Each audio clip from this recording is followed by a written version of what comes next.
तो कल बच्चों हमने क्या स्टार्ट किया था? अजर्सन एंड रीजन। बताओ बेटा, अजर्सन और रीजन का कॉन्सेप्ट सबको क्लियर हो गया था? क्या बताया था अजर्सन और रीजन में? सारे बच्चे जल्दी से बताएं, अजर्सन रीजन में क्या बता दिया था मैंने?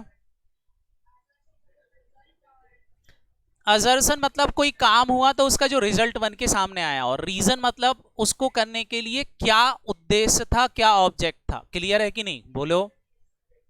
ये हमने पढ़ लिया था। अब बच्चों इसके अंदर हम कुछ क्वेश्चंस करते हैं अजर्सन और रीजन के। मैंने आपसे बोला था दो तरह के क्वेश्चंस बनते हैं। बताओ कौन कौन से दो तरह के क्वेश्चंस बनते हैं? फटाफट फटाफट बताओ। एक तरह का जिसमें आपको जनरल नॉलेज होना चाहिए, और दूसरा थ्योरी बेस्ड होते हैं। तो चलो पहले हम जनरल नॉलेज बेस्ड कुछ क्वेश्चंस करते हैं जो आपकी बुक्स के अंदर दिए हुए हैं। एक क्वेश्चन तो मैंने कल आपको करवा दिया था, जेम्स बॉन्ड वाला, समझ में आ गया था? बोलो। लॉजिक सबको बता दिया था। रीजन क्या था? कि जो फ्लूइड माइन होती है वहां से वाटर को बाहर निकालना। क्लियर है कि नहीं? बोलो। चलें, तो आपके सामने एक नेक्स्ट क्वेश्चन एक और मैं यहां पर दे रहा हूं। Question is that one. ये देखें, एक क्वेश्चन और आपके सामने दिया हुआ है कि इंक्रीज द कार्बन डाइऑक्साइड। अगर कार्बन डाइऑक्साइड इंक्रीज होती है तो क्या हो रहा है? इसके होने के कारण जो पोलर आइस हैं हमारे वर्ल्ड के, वो क्या हो रहे हैं बेटा? पिघल रहे हैं। ये एक अजर्सन दिया है। फिर यहां पर बोल रहे हैं increase the level of carbon dioxide due to wood the increase the temperature. Carbon dioxide बढ़ने से टेम्परेचर बढ़ रहा है, इसलिए ऐसा होता है। ये आपको रीजन बता रहे हैं। बताएं सारे बच्चे, इसका सही ऑप्शन कौन सा होगा?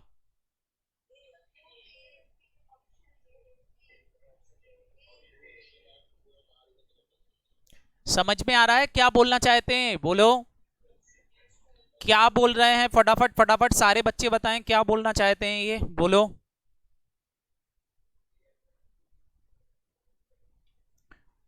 सही एक्सप्लेनेशन है? बोलो। पोलर आइस समझते हो? पोलर आइस मतलब दैट वन, नीचे हमारा आपको पता है अटलांटिका है, अटलांटिका के अंदर बर्फ जमी हुई है। जैसे जैसे क्या हो रहा है? फटाफट बोलो। जैसे जैसे क्या हो रहा है? कार्बन डाइऑक्साइड का लेवल बढ़ रहा है। अच्छा, कार्बन डाइऑक्साइड का लेवल बढ़ने से क्या होगा? फटाफट बोलो। हमारी अर्थ का टेम्परेचर बढ़ेगा, और टेम्परेचर बढ़ने से आइस पोलर पिघलेंगे कि नहीं पिघलेंगे? फटाफट बोलो। तो बच्चों क्या ये सही रीजन है? बोलो। समझ में आ गया? Very very good. क्लियर है कि नहीं? तो आंसर क्या हो जाएगा?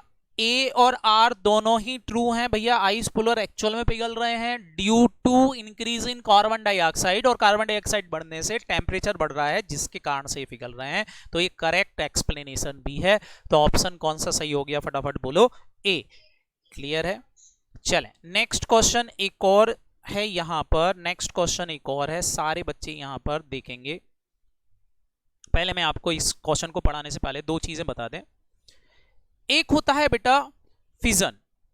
फिजन का मतलब क्या होता है कि जो एटम होते हैं वो टूटते हैं, और टूट करके कई पार्ट्स में डिवाइडेड होते हैं। समझ में आया? बोलो। और एक होता है बेटा फ्यूजन्स। फ्यूजन्स का मतलब क्या होता है? यहां एटम्स इकट्ठे होते हैं, जुड़ते हैं, टूटते नहीं, कंबाइंड होते हैं। बात समझ में आई? बोलो। दो चीजें होती हैं। अब उस पर यहां पर एक क्वेश्चंस पूछा हुआ है साइंस को लेकर के। जिन बच्चों ने साइंस पढ़ी है थोड़ी बहुत, उनको पता होगा कि ये पढ़ाया जाता है बचपन में। पढ़ाते हैं कि नहीं? बोलो। 10th में था, बिल्कुल बेटा। तो अब यहां पर एक एक वर्ड यूज किया है, यूरेनियम। आपने यूरेनियम का नाम सुना होगा। बोलो। यूरेनियम जनरली कहां यूज होता है? एटम बनाने में यूज होता है कि नहीं? बोलो। हाइड्रोजन बम, और आपने सुने न्यूक्लियर एक्टिविटीज में यूज होता है, that is a uranium. Uranium के बारे में बोल रहे हैं कि uranium can undergone on nuclear fusion reactions. Uranium was a big unstable nucleus. ये आपको दो ऑप्शंस बता रहे हैं, आप बताएं इन दोनों में से कौन सा ट्रू है और कौन सा फॉल्स है। पहले तो ये बताएं। बताएं मेरे बच्चों, इसमें से कौन सा ट्रू है, कौन सा फॉल्स है? बोलो।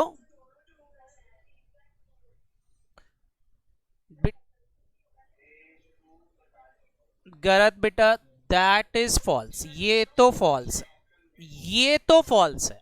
फॉल्स क्यों है? But reason is true.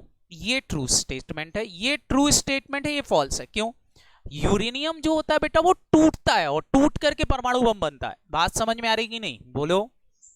आपने रिएक्शन सुना होगा यूरेनियम का, एक यूरेनियम से दो पार्ट में डिवाइड हो जाता है, ये दो फिर चार बन जाते हैं। बोलो, क्या ये चेन रिएक्शन नहीं पढ़ा था आपने यूरेनियम का? बोलो। ये ऐड नहीं होते, क्या होते हैं? फटाफट बोलो। टूटते हैं। समझ में आया कि नहीं? बोलो। तो ये फ्यूजन रिएक्शन होता है। It is not a uranium. फटाफट बोलो। यूरेनियम ऐसा नहीं होता कि वो जुड़ता है, जुड़ता नहीं है। क्या होता है? एक से दो, दो से चार, चार से छह, छह से आठ, इस तरह से डिवाइड होता जाता है। क्लियर? बोलो। इसलिए तो जो परमाणु एटम होता है आपने सुना होगा, वो क्या होता है? फटाफट बोलो। बहुत बड़ी मात्रा में ब्लास्ट होता है, क्लियर, एनर्जी रिलीज करता है, क्योंकि वो टूटते जाते हैं। जैसे आपने सुना होगा सन के अंदर हीलियम जो है वो बार बार टूट रही है। क्लियर है कि नहीं? बोलो। हाइड्रोजन गैस के वहां पर कई बमबारीज हो रही हैं, जिसके कारण से सन का प्रकाश हम तक पहुंचता है। क्लियर? बोलो। सनलाइट हम तक पहुंचती है। तो ये कुछ रीजंस हैं तो यूरेनियम को लेकर के। तो बेटा ये स्टेटमेंट तो फॉल्स है, लेकिन सेकंड वाला बिल्कुल सही है। एक अनस्टेबल न्यूक्लियर है। अनस्टेबल का मतलब समझते हो कि नहीं? बोलो। अस्थिर है, मतलब उसको आप रखोगे तो बेटा वो टूटेगा। क्लियर? तो ये ट्रू है। तो पहला फॉल्स, दूसरा ट्रू। अब सारे बच्चे बताओ इसका आंसर क्या हो जाएगा? जल्दी बताओ। डी। अब यहां तो हमको यह बताने की जरूरत ही नहीं है कि सही एक्सप्लेनेशन है कि नहीं है। बोलो। क्योंकि मैंने क्या बोला था, एक ट्रू एक फॉल्स हो तो फिर तो कोई दिक्कत नहीं है। दोनों ट्रू हो तो हमको क्या बताना पड़ता है? बोलो। एक्सप्लेनेशन इज करेक्ट और नॉट। तो ऑप्शन डी करेक्ट। क्लियर? बोलो। तो एक क्वेश्चन दिया था, ये बेकिंग सोडा वाला तो हमने कल कर लिया था, कि नहीं? सारे बच्चे जल्दी से मेरे को ये वाला आंसर्स बताएंगे। यहां पर ये वाला ऑप्शंस आपको बताना है।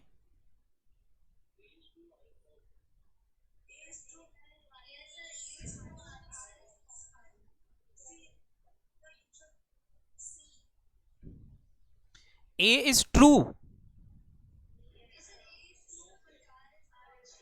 Are is false. पक्का? यहां बोला है plants have a green leaves. सारे बच्चे बताएं, प्लांट जो होता है क्या उनकी पत्तियां हरी होती हैं? बिल्कुल, बिल्कुल होती हैं sir, that is a true. ठीक है। दूसरा बोला है कि भैया ये क्यों होती हैं, उसका रीजन बता रहे हैं। क्या रीजन बता रहे हैं? फटाफट फटाफट बताओ। बोल रहे हैं फाइकोएथ्रिन के कारण। फाइकोएथ्रिन के कारण ग्रीन पिगमेंट होता है। वेरी गुड बेटा, पलक, पलक ने सही आंसर दिया। क्रोलोफिल के कारण होती हैं। बोलो। फाइकोएथ्रिन के कारण तो पत्तियां लाल हो जाती हैं, रेड हो जाती हैं। क्या ये बात समझ में आई? बोलो। क्लोरोफिल जो होता है उसके कारण ग्रीन होती हैं, लेकिन फाइकोएथ्रिन के कारण पत्तियां कैसी हो जाती हैं? फटाफट बोलो। रेड हो जाती हैं। तो ये आंसर बिल्कुल गलत है, दैट इज फॉल्स। तो बताओ बेटा, ऊपर वाला क्या हो गया? ट्रू, और नीचे वाला क्या हो गया? फॉल्स। तो आंसर कौन सा वाला बन जाएगा? C. A is true but R is false. समझ में आ गया? बोलो। That is a question. एक क्वेश्चन ये भी था आपका। तो ये तो थे आपके स्टडी मटेरियल के क्वेश्चंस। बताओ बेटा, स्टडी मटेरियल के क्वेश्चन कुछ इस तरह के दिए, आपको समझ में आ गया होगा जीके के क्वेश्चंस कैसे आएंगे। ध्यान रखना बेटा, बिल्कुल बेटा ये मॉड्यूल के क्वेश्चंस हैं। ध्यान रखना, जीके के क्वेश्चंस बहुत इजी हैं। वो ही पूछेंगे आपसे जो आपने बचपन से लेकर के 12th क्लास तक पढ़ा है। समझ में आया? बोलो। मतलब साइंस का पूछेंगे तो 10 तक, कॉमर्स का पूछेंगे तो 12 तक पूछ सकते हैं, लेकिन पूछेंगे वही जो आपने 12 तक पढ़ा है, उससे ज्यादा नहीं पूछेंगे। तो आपको बहुत ज्यादा ऐसा नहीं कि पता चला आप साइंस पढ़ने बैठ जाओ। समझ में आया कि नहीं? बोलो। वो काम नहीं करना हमको। ठीक। तो ऐसे ही क्वेश्चंस आते हैं, जीके बेस्ड क्वेश्चंस। अब मैंने आपसे बोला था एक थ्योरेटिकल बेस्ड क्वेश्चंस भी होते हैं। कौन से? फटाफट बोलो। Theory based. तो अब जरा मैं थ्योरी बेस्ड क्वेश्चंस की बात कर लेता हूं। थ्योरी बेस्ड क्वेश्चन कैसा आएगा? मैंने आपसे बोला था आपको एक पूरा पैरा दिया रहेगा, दैट वन। जैसे यहाँ देखें एक क्वेश्चन दिया है, पूरा पैरा दिया हुआ है, ये देखें आपको इस तरह से एक पूरी कहानी लिखी हुई आएगी, आ रही है कि नहीं बोलो, पूरी स्टोरी याद है जैसे मैंने तुमको राम और मोहन की स्टोरी सुनाई थी, बोलो।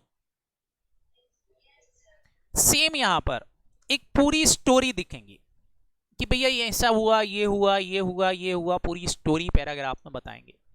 फिर नीचे आपसे क्वेश्चन पूछेंगे इस स्टोरी से रिलेटेड। दो क्वेश्चन आपसे पूछे गए हैं यहां पर, एक क्वेश्चन नंबर 6 और एक क्वेश्चन नंबर 7। बात समझ में आई, बोलो। ऑप्शन वही रहेंगे, ऑप्शन वही रहेंगे, A is correct, A R is false, R is correct, A is false, correct explanation है कि नहीं, ऑप्शंस वही रहेंगे। समझ में आया कि नहीं, बोलो। बट क्वेश्चन जो रहेंगे वो कैसे रहेंगे, सारे बच्चे ध्यान से समझेंगे। क्वेश्चंस कैसे रहेंगे फटाफट बोलो, जिसके अंदर आपको 30 से मतलब जो ऊपर बताया उसी को पढ़ के मानना है। मतलब अगर ऊपर लिखा है ना कि सचिन तेंदुलकर जो है वो कबड्डी खेलता है, तो आपको कबड्डी मानना है। आपको भले पता है कि वो क्रिकेट खेलता है, लेकिन आप क्या मानोगे, फटाफट बोलो, वो कबड्डी खेलता है। समझ में आया, बोलो। मतलब जो लिखा है फिर ये ट्रुथ है, फिर जो लिखा है ट्रुथ, फिर अपना दिमाग यूज नहीं करना, नहीं तो तुम अपना दिमाग भी यूज करने लगो पैराग्राफ में। क्लियर है कि नहीं, बोलो। लिखा है कि रावण ने राम को मारा था, तो आप मान लेना हुआ होगा, भले सबको पता है कि राम ने रावण को मारा था। समझ में आया कि नहीं, पैराग्राफ में कुछ भी लिख देते हैं उल्टा सुल्टा, और लोग अपना दिमाग लगा के सही करने की कोशिश करते हैं। इट इज रॉन्ग, जो लिखा है वो सही है 100%। क्लियर। तो ऐसे क्वेश्चंस भी आते हैं जिसमें हमको अजर्सन और रीजन के आंसर्स देना पड़ते हैं। जैसे यहां पर देखें बेटा, एक पूरी स्टोरी दी हुई है। स्टोरी किस बात की दे रखी है, अब आप सोच रहे होंगे। तो बेटा ये स्टोरी जो है ना, ये स्टोरी बेसिकली, ये स्टोरी जो दे रखी, हाँ हाँ हाँ हाँ, बस वैसे अनसीन पैसेज जैसे ही करना है। क्लियर है कि नहीं, बोलो। अब जी बेटा, अब जरा ध्यान से, हाँ ऐसे क्वेश्चन जब आए तो मजा आ जाता है। पता है क्यों, क्योंकि ये क्वेश्चंस जब आते हैं तो 3 से 4 नंबर, 5 नंबर, 6 नंबर तक के भी आ जाते हैं। क्यों, क्योंकि 3-4 क्वेश्चंस दे देते हैं वो एक एक नंबर के।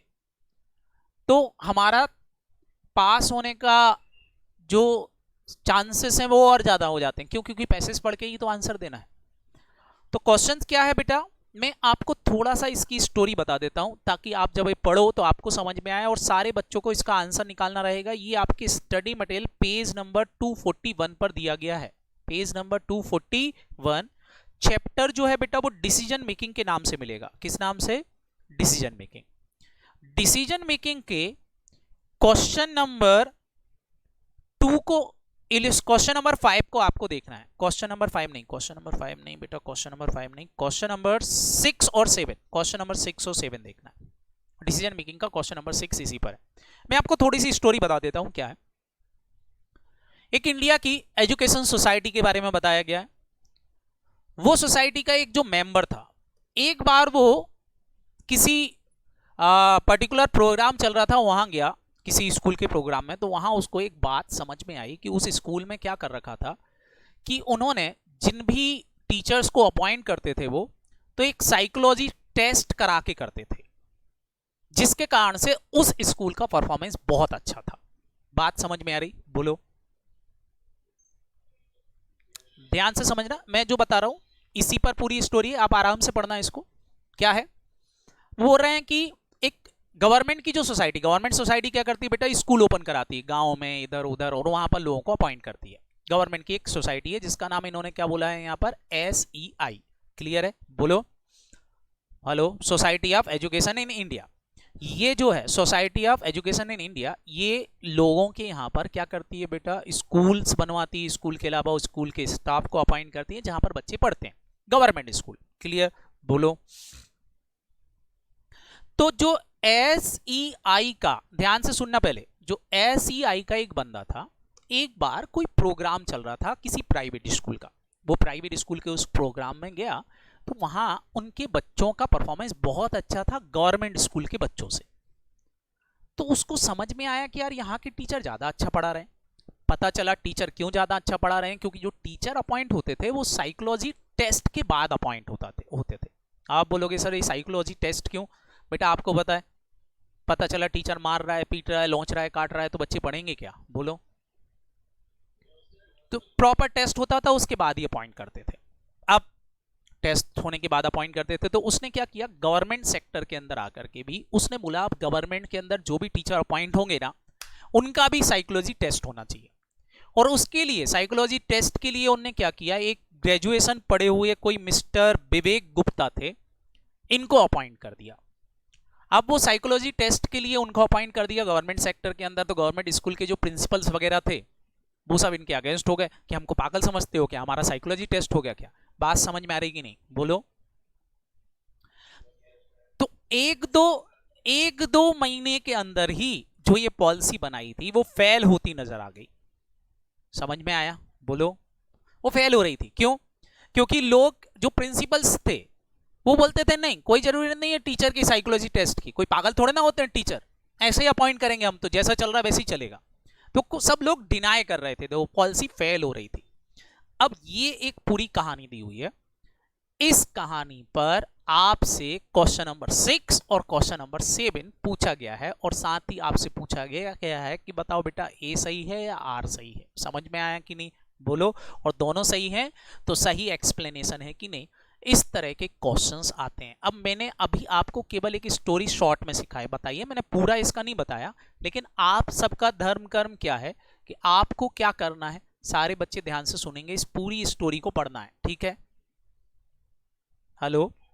कल मैं भी पढ़ूंगा एक एक लाइन, लेकिन हाँ अभी मैंने आपको शॉर्ट में समझा दी ताकि आपको ये स्टोरी समझ में आए कि एक्चुअल में हो क्या रहा है। फिर इस स्टोरी के अंदर जब आप ये पढ़ लो, उसके बाद फिर क्वेश्चंस पढ़ना, क्वेश्चन नंबर 6 और उसका ए और आर मतलब अजर्सन और रीजन पढ़ना। सेम क्वेश्चन नंबर 7 का ए और आर अजर्सन और रीजन पढ़ना, ठीक है? बोलो। और आपको टिक लगाना है, लेकिन ध्यान रखना जब मैं आपसे कल क्वेश्चन पूछूंगा, तो पहले आपसे पूछूंगा बाद में समझाऊंगा। जब मैं आपसे पूछूंगा तो ऐसा नहीं कि आप बोल दो कि सी ऑप्शन सही है सर, नहीं, मैं आपसे रीजन भी पूछूंगा क्यों सी सही है, क्योंकि मेरे को समझ में आना चाहिए कि आपने स्टोरी पढ़ी या नहीं पढ़ी। समझ में आया? बोलो। मैं पूछूंगा, ध्यान रखना, ये बिल्कुल मत समझना कि बस मैं ऐसा बोल दूंगा, आपने बोल दिया सर सी ऑप्शन सही है, सी तो मेरे को भी दिख रहा है सही है, क्यों? क्योंकि वो तो दिए ही हुआ है हमको स्टडी मटेरियल में। बट हाँ, आपसे जब मैं पूछूं तो आपसे बनना चाहिए। क्लियर है बच्चों? तो ये आपका एक छोटा सा होमवर्क और है, तो आपके पास एक होमवर्क ये भी है कि आपको ये पूरी स्टोरी पढ़कर क्वेश्चन नंबर 6 और 7 को क्या करना है, फटाफट बोलो, सॉल्व करना है। मैंने आपसे बोला डिसीजन मेकिंग चैप्टर है बेटा, डिसीजन मेकिंग चैप्टर का क्वेश्चन नंबर 6 है, पेज नंबर 239 मेरे स्टडी मटेरियल में, आपके स्टडी मटेरियल में जितना भी हो, ठीक है? हेलो। तो ये था बेटा हमारा चैप्टर अजर्सन और रीजन। कल इस थ्योरी स्टेप को पढ़ करके आपसे सुन करके मैं नया चैप्टर कल से स्टार्ट करूंगा, कोई दूसरा, ठीक है? बोलो। चैप्टर इतना ही है, कुछ भी नहीं है दम इसमें। ध्यान रखना इसके क्वेश्चंस एग्जाम में आते हैं, it is very very important, तो आप इनको पढ़ेंगे भी, ठीक है बच्चों? जी प्रतिभा बेटा बोलो।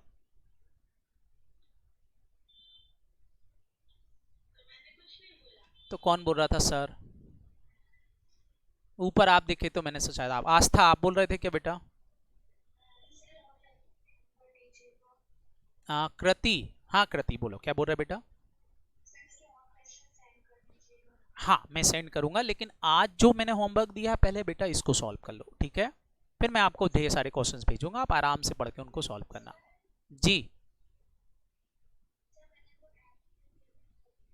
तो बस बेटा आपका ओपन हो जाएगा थोड़ी देर बाद, ठीक है? जिन बच्चों